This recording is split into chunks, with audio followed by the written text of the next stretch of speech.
আমার আল্লাহ কিয়ামত পর্যন্ত সময় শিক্ষা দিলেন ওই কোরআনে এত কাল আগের, হাজার বছর আগের, হাজারও না হাজার হাজার বছর আগের এই ফেরাউনের কথা কেন বলতে হলো?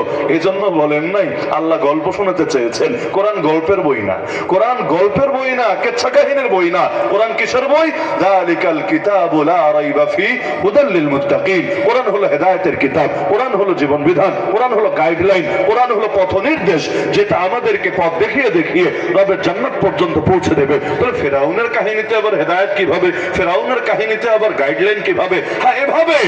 কারণ আমার আল্লাহ বোঝাতে চেয়েছেন এক ফেরাউন লোকান্তরে, লক্ষ ফেরাউন ঘরে ঘরে, কিয়ামত পর্যন্ত এরকম আরো বহু ফেরাউন আসবে। ওই জামানার ফেরাউনদের মোকাবেলায় তুমি জামানার মূসার ভূমিকা কিভাবে পালন করবা? ওই ফেরাউনদের, জামানার ফেরাউনদের কিভাবে নিধন করবা? আল্লাহ সেই সবক শিখাতে চেয়েছেন কোরআনের পাতা থেকে। না হলে আসিয়ার ঘটনার দরকার কি? দরকার এটাই সবাই যে নবী মুসার মতো বিজয়ী হতে পারবে তা তো না। কাউকে কাউকে আসিয়ার মতো শহীদ তো হতে হবে। সবাই খালিদ বিন ওয়ালিদ হবে এমন তো না। কাউকে কাউকে সুমাইয়াও হতে হবে, আম্মার হতে হবে, ইয়াসির হতে হবে, খুবাইব হতে হবে, খাব্বাব হতে হবে, বেলাল হাবশিও হতে হবে। তো ভেতরে যদি খালি খালিদ বিন ওয়ালিদ হওয়ার তামান্না থেকে হবে না, তাহলে জেলে গেলে ঈমান থাকবে না, ফাঁসির দড়ি সামনে দেখলে ঈমান থাকবে না। হ্যাঁ, হালত হবে এমন খালিদ বিন ওয়ালিদ হওয়া লাগলেও লাব্বাইক আল্লাহুম্মা লাব্বাইক, বেলাল হাবশি হওয়া লাগলেও লাব্বাইক আল্লাহুম্মা লাব্বাইক। তাহলে যেই সময় ঈমান আনার কারণে তার উপর জুলুম শুরু হলো, অনেকে তো আমরা ভাবি বিপদ হলো পাপের শাস্তি। হ্যাঁ, কথা সত্য, বিপদ অনেক সময় পাপের কারণে আসে, এটা কোরআনে আছে। আমা আসাবাকুম মিন মুসিবা ফাবিমা কাসাবাত আইদিকুম। তোমাদেরকে যত বিপদ আক্রান্ত করে তোমাদের হাতের কামাইয়ের কারণে যে পাপগুলো তোমরা করো এগুলোর কারণে হয়ে থাকে। এর মানে এটা না সমস্ত বিপদই মনে হয় পাপের কারণে হয়ে থাকে। আমার নবীর চাইতে বেশি বিপদ কার জীবনে এসেছে? পারলে বলেন। দুনিয়া তো মুমিনের জেলখানা, জেলখানায় বিপদ তো লেগেই থাকবে। আল্লাহ রাসূল সাল্লাল্লাহু আলাইহি ওয়াসাল্লাম বলেন মুমিনের সঙ্গে কষ্ট এমন ভাবে লেগে থাকবে, এক পর্যায়ে সে পৃথিবী দিয়ে হাঁটবে, তার আমল নামায় একটা পাপও আর বাকি থাকবে না। ওই কষ্টের বদৌলতে আল্লাহ সব মাফ করে দিবেন। এমনকি আল্লাহ রাসূল সাল্লাল্লাহু আলাইহি ওয়াসাল্লাম শেষ সময়ে যখন প্রচন্ড জ্বরে আক্রান্ত, সাহাবী আব্দুল্লাহ বিন মাসউদ রাদিয়াল্লাহু আনহু গিয়ে বললেন, ইয়া রাসূলুল্লাহ, আপনার এত কষ্ট হচ্ছে, এটা তো স্বাভাবিক মানুষের মতো কষ্ট নয়, অনেক বেশি কষ্ট হচ্ছে, এর কারণ কি? আল্লাহ রাসূল বললেন, শোনো, উআকু কামা ইউআকু রাজুলানি মিনকুম। তোমাদের দুইজনের রোগ হলে ওই দুইজনের যে কষ্ট হয় আমি একার ওই পরিমাণ কষ্ট হয়। তিনি বললেন অবাক হয়ে, কেন কেন ইয়া রাসূলুল্লাহ? এটা কি এ কারণে যে ইন্না লাকা আজরাইন, আপনার জন্য রয়েছে দ্বিগুণ প্রতিদান, প্রতিদানও ডাবল, এজন্য কষ্টটাও ডাবল। বিষয়টা কি এমন নবে? যে আল্লাহ রাসূল বলেন, হ্যাঁ, বিষয়টা এমনই। এমনকি নবীর অন্য হাদিসে আছে, উযিতু ফিল্লাহি মা লাম ইউযাহাদ, আল্লাহর পথে আমাকে এত বেশি কষ্ট দেওয়া হয়েছে যত বেশি কষ্ট কোনোদিনও কোনো মানুষকে দেওয়া হয় নাই। ওয়ালাকাদ উখিফতু ফিল্লাহি মা লাম ইউখাফ আহাদ, আল্লাহর পথে আমাকে এত বেশি ভয় দেখানো হয়েছে যত বেশি ভয় কোনোদিন কোনো মানুষকে দেখানো হয় নাই। না হলে মুসলমান তো বহুত আছে, এক ফকির হাতেও মুসলমান কম আছে। একজন পড়লে বলুক আমাকে, আমাকেও ক্ষুধার জ্বালায় পেটে পাথর বাঁধতে হয়েছে। একজন পড়লে বলুক আমাকে, আমাকেও এমন ভাবে অভাবে দিন কাটাতে হয়েছে, খাবারই দেওয়া হয় নাই, বাধ্য হয়ে গাছের পাতা খেতে হয়েছে। পারলে একজন বলুক আমাকে, আমার ঘরেও হুজুর 2 মাস চলে যায়, একটা বার চুলা জ্বলে না, শুধু পানি আর খেজুর খেয়ে 2 মাস কাটায় দিতে হয়। আমার জীবনে এমন ঘটেছে, পারলে বলুক একজন। অথচ কোথায় নবী, কোথায় আমরা? কোথায় নবী, কোথায় আমরা? আল্লাহ তাআলা যাকে অফার দিয়েছিলেন চাইলে পাহাড়গুলোকে সোনার উপর পাহাড় বানায় দিবেন, সেই নবী আল্লাহকে বললেন, না আল্লাহ, এই জীবন আমার পছন্দ না। গোটা জিন্দেগি 63 বছরের জিন্দেগি কাটায় দিলেন, কখনো এমন হয় নাই পরপর 2 দিন পর্যাপ্ত খাবার খেতে পেরেছেন। খেতেনি তো সামান্য, খেতেনি তো সামান্য। খাবারের সুন্নত তরিকা কদ্দুর জানেন তো? পুরো পেট ভরে খাওয়া, এটা তো নবীর আদর্শই না, এটা তো নবীর আদর্শই না। খেতেনি সামান্য, তার মধ্যে পরপর 2 দিন এভাবে যায় নাই। এমনকি 63 বছরের জীবন চলে গেছে, একটাবারের জন্য চাপাতি রুটি খান নাই, মানে নরম রুটি যেটা সহজে ছেড়া যায়, মজা করে খাওয়া যায়। 63 বছরে এমন একবার হয় নাই। তাহলে যেই পরিমাণ কষ্ট আমার নবী করেছেন, বাস্তবতা এর 1000 ভাগের 1 ভাগ কষ্ট আমাদের উপর দিলে আমরা লোডে নিতে পারতাম না। এক একটা আয়াত নাজিল হওয়ার সময় কি কষ্ট হতো ভাবতে পারবেন? শীতের দিনে তো বসে আছেন আরামে, আল্লাহ রাসূলের উপরে শীতের দিনে যখন আয়াত নাজিল হতো এমন ভাবে ঘামতেন, কখনো কখনো মনে হতো যেন তিনি গোসল করেছেন। যখন তিনি উটের পিঠে থাকতেন ওহী নাজিল হওয়া শুরু হলে কখনো এমন হতো উট পর্যন্ত আর দাঁড়িয়ে থাকতে পারতো না, শরীর এত ভারী হয়ে যেত উট পর্যন্ত জমিনে বসে যেতে বাধ্য হতো।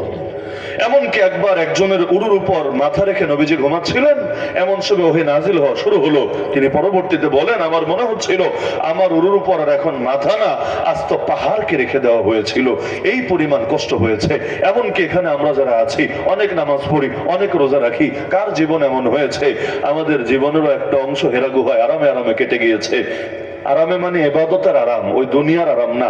না হলে হেরা গুহা তো এমন, আপনাকে যদি একা একা রেখে দিয়ে আসি, দিনেও থাকবেন রাত্রেও থাকবেন, পরপর কয়েকদিন থাকবেন একা একা, অন্য কোনো মানুষ যাবেও না। আপনি ওইখানে যদি সাপে কামড় দেয় চিল্লায় মহিলা যান তাও কেউ শুনবে না, মোবাইলও নাই টেলিফোনও নাই, এভাবে রেখে দিয়ে আসি। আপনারে আর কষ্ট করে মারার জন্য কোনো চেষ্টা করা লাগবে না, হার্ট অ্যাটাক করেই মারা যাবেন।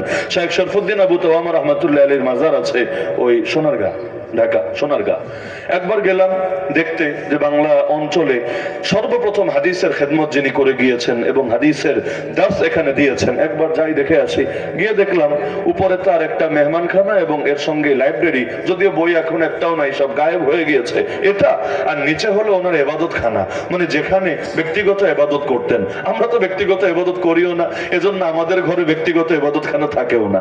কার ঘরে আছে ব্যক্তিগত ইবাদত খানা? মিডল ইস্টে অনেকের ঘরে দেখা যায় ঘরের মধ্যে আলাদা একটা অংশ রাখে, এমন সুন্দর ভাবে সেটা সাজানো থাকে, ঢুকলেই মনে চায় অন্তত 2 রাকাত নামাজ পড়ি। এখানে অন্য কোনো কিছু হবে না, এটা সির্ফ ইবাদতের জন্য বরাদ্দ। আমাদের ঘরে এই রকম হালত হয়েছে। মূল ফতোয়া ছিল কি জানেন? ফরজ নামাজ মসজিদে উত্তম, আর বাকি যে নামাজগুলো আছে সুন্নত বলেন নফল বলেন এগুলো ঘরে উত্তম, যাতে করে মানুষ না দেখে, যাতে করে কে কয় রাকাত নফল পড়ে এগুলোকে কেন্দ্র করে ভেতরে রিয়া আসার সুযোগ না পায়। কিন্তু এই ফতোয়া আমরা আপনাদের শোনাই না। কেন শোনাই না জানেন? যদি বলি সুন্নত পড়বে বাসায় গিয়া, সুন্নতি আর পড়বে না। ওই জুমার দিন যারা ইমামের নামাজটা শেষ হওয়ার পরে দৌড় বেড়ে মসজিদ থেকে বের হয়, বাসায় গিয়ে খুব সুন্নত পড়ে, তাই না? সুন্নত পড়ে? সুন্নত পড়ে না। হ্যাঁ, যেদিন তবারক থাকে ওই দিন আবার বাইর হয় না। ওই দিন যেগুলো নামাজ পড়ে না ওইগুলো পর্যন্ত দৌড়ে আসে ঢুকে। ওদের ভাবটা এমন, নামাজ পড়ি নাই, এক পাপ করেছি, তবারক না নিয়ে কি আরেক পাপ করবো নাকি? এত বড় পাপে পাপী হওয়া যাবে না, পাপের পরিমাণটা অন্তত কম রাখা দরকার। এজন্য সিন্নি বিতরণ করার সময় বাপরে মারপিট লেগে যায় মাঝে মাঝে, কার চাইতে কে বেশি নেবে। এমনকি যারা নামাজ পড়ে নাই তাদের মধ্যে আরো বেশি নেওয়ার আগ্রহ যায় বেড়ে। আল্লাহ আমাদেরকে এই সমস্ত ভণ্ডামি থেকে হেফাজত করুন। তাহলে আসিয়া যখন ইমানের কারণে তার উপর জুলুম শুরু হলো, তো ইমানের কারণে জুলুম হয় কি না? নেক আমলের কারণেও জুলুম হয় কি না? কারণ আল্লাহ যাকে ভালোবাসে তারই পরীক্ষা করে, যারে তারে আল্লাহ পরীক্ষা করে না। দুনিয়া তো সবাই চাইলেই পরীক্ষা দিতে পারে না, পরীক্ষা কে দিবে তারও একটা আলাদা যোগ্যতা লাগে। তো আমার আল্লাহ যার তার থেকে পরীক্ষা নেয় না, আর সবার থেকে একরকম পরীক্ষাও নেয় না। আপনি মাস্টার্সে আছেন, আপনার পরীক্ষা যেভাবে নেব, প্লেয়ার নার্সারিতে যে বাচ্চা আছে ওর পরীক্ষা কি সেভাবে নেব? এটা যৌক্তিক? এটা যৌক্তিক? তাহলে যার ইমান বেলালে হাফসির মতো তার পরীক্ষাটাও তো হবে বেলালের মতো। আর যার ইমান আমার মতো, আপনাদের ভেতরে সবচেয়ে দুর্বল ইমানদার আমি, এজন্য নিজেকেই দিয়ে উদাহরণ দিচ্ছি। যার ইমান হবে এরকম তার পরীক্ষাটা হবে এরকম। ইমান যত বাড়বে, ইন্না ইযামাল জাযাই মা ইযামিল বালা ওয়া ইন্নাল্লাহা ইযা হাব্বা কওমান ইবতালাহুম। আমার নবী বলেন পরীক্ষা যত বড় হবে পুরস্কারও তত বড় হবে। আর আল্লাহ যখন কোন জাতিকে ভালোবাসবে তখনই কেবল তাদেরকে বিপদ দিয়ে পরীক্ষা করবে। এখান থেকে আমি দাবি করতে পারি, আমার দাবি ভুল হইলে বইলেন, বর্তমান বাংলাদেশে আল্লাহ যাদেরকে ভালোবাসে তাদের সবার শীর্ষে আছেন উলামায়ে কেরাম। আমার দাবি ভুল হইলে বইলেন, বলবেন কিভাবে বুঝবেন?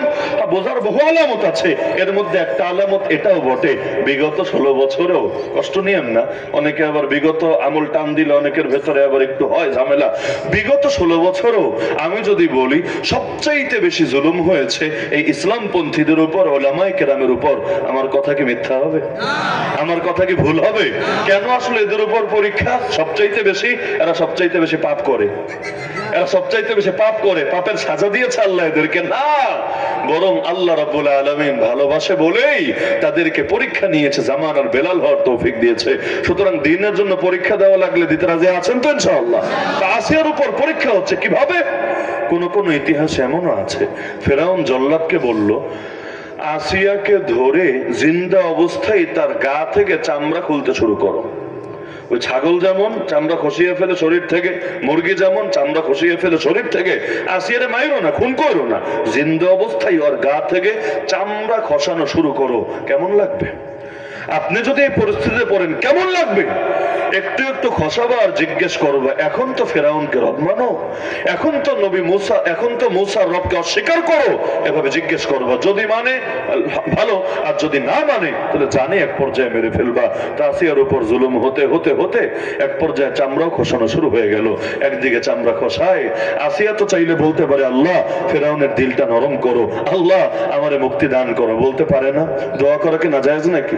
আমরা জেলে গিয়ে দোয়া করি নাই, আল্লাহ তাড়াতাড়ি মুক্তি দান করো, এই মামলাগুলো প্রত্যাহার করো? করি নাই? করেছি, নিষেধ তো কিছু নাই। এবং এই দোয়া করলে ইমানের কোনো ক্ষতি তো নাই, উল্টে ইমান বাড়বে ইনশাআল্লাহ। কারণ সাহায্য আল্লাহর কাছ থেকে যত চাইবেন, দোয়াকে বলা হয়েছে ইবাদতের মগজ, ইনশাআল্লাহ আল্লাহ আপনাকে তত বেশি ভালোবাসবেন। এমনকি দুনিয়াতে যদি কবুল হয়ে ডাইরেক্ট প্রতিদান নাও পান, লস নাই, আল্লাহ কিয়ামতের দিন প্রতিটা দোয়ার বদৌলতে এত দেওয়া দিবেন, এত দেওয়া দিবেন, এত দেওয়া দিবেন, আপনি খুশি হয়ে বলবেন, হায় রে, একটাও যদি নগদে দুনিয়ায় না পেতাম বেশি লাভ হতো, নগদে পেয়ে কমে গেছে, আজকে যদি জমা থাকতো আমার প্রতিদান তো অনেক বেশি থাকতো।